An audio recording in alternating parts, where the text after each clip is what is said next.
Google Chat. Eh bien oui, c'est l'outil pour clavarder avec nos élèves, nos collègues, nos patrons. Mais c'est bien plus.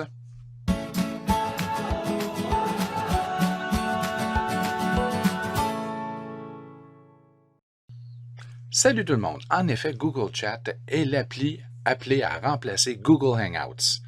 Donc oui, ça permet de clavarder et c'est très facile. On peut créer des salons, faire du clavardage individuel ou de groupe, mais aussi il est possible avec Google Chat de travailler en collaboration, un peu comme Teams le permet, donc de transférer des fichiers, initier des visios, et tout ça à l'intérieur d'une interface qui est très simple, épurée et fonctionnelle. On le sait, on adore Classroom pour sa facilité d'utilisation, son interface épurée et aussi en particulier pour son onglet Travaux et devoirs qui offre un plan de travail structurant pour nos élèves. Mais il y a toujours un petit quelque chose qui semble nous manquer dans Classroom et c'est l'aspect de communication bidirectionnelle.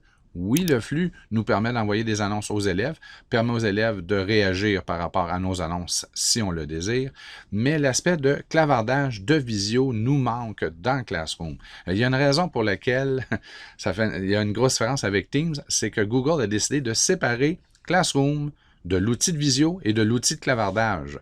Mais ce n'est pas plus difficile les utiliser. Donc, on va utiliser aujourd'hui Google Chat. Pour activer Google Chat ou pour démarrer Google Chat, vous n'avez qu'à ouvrir un nouvel onglet, aller sur le lanceur d'application et démarrer Google Chat. Ou encore, vous venez cliquer tout simplement sur le lanceur d'application dans Classroom. Vous choisissez Chat et on va vous ouvrir un nouvel onglet avec la possibilité de clavarder. Regardez, je choisis mon élève CS2 et je vais ouvrir, on va diminuer la taille de la fenêtre.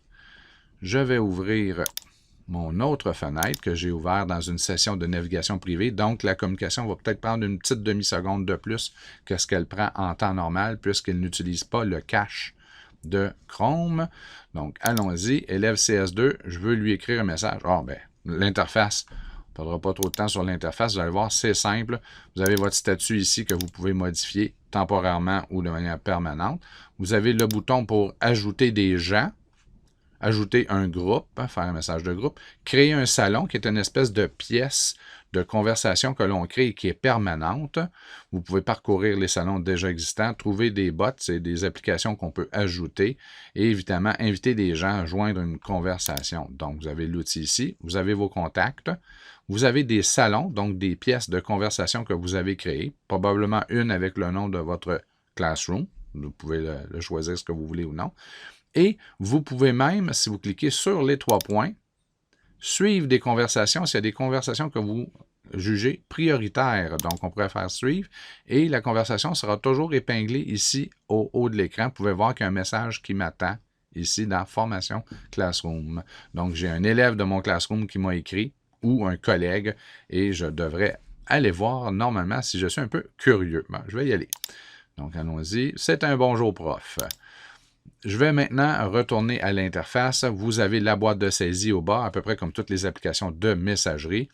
Vous pouvez apporter à la conversation que vous allez avoir à partir de maintenant un caractère éphémère. Donc, les propos seront conservés pour 24 heures. Pas une minute de plus, pas une minute de moins.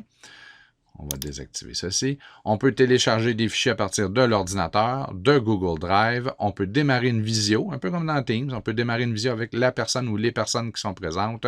Et évidemment, ajouter des emojis. Oui, c'est possible de le faire et c'est l'endroit. Donc, et le fameux Enter, Entrée ou la flèche pour envoyer le message. Allons-y, une courte démonstration.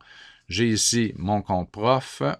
Je suis en communication avec élève CS2 et ici j'ai un compte élève qui est élève CS2 en communication avec Michel Tremblay. Vous allez voir, c'est très rapide.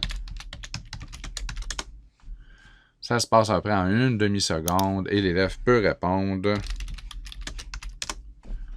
Et voilà, l'élève pourrait décider de démarrer une visio avec moi, pourrait envoyer un fichier de son Google Drive. Donc, on peut partager, on peut travailler en collaboration. C'est le remplaçant de Google Hangouts.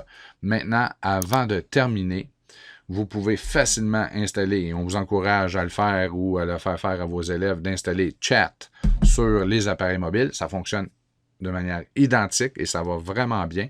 Et l'autre chose, si vous voulez vous simplifier la vie, lorsque vous entrez dans le chat, vous allez remarquer que vous avez un plus qui apparaît ici dans la barre d'adresse. Moi, en ce moment, on ne le voit pas.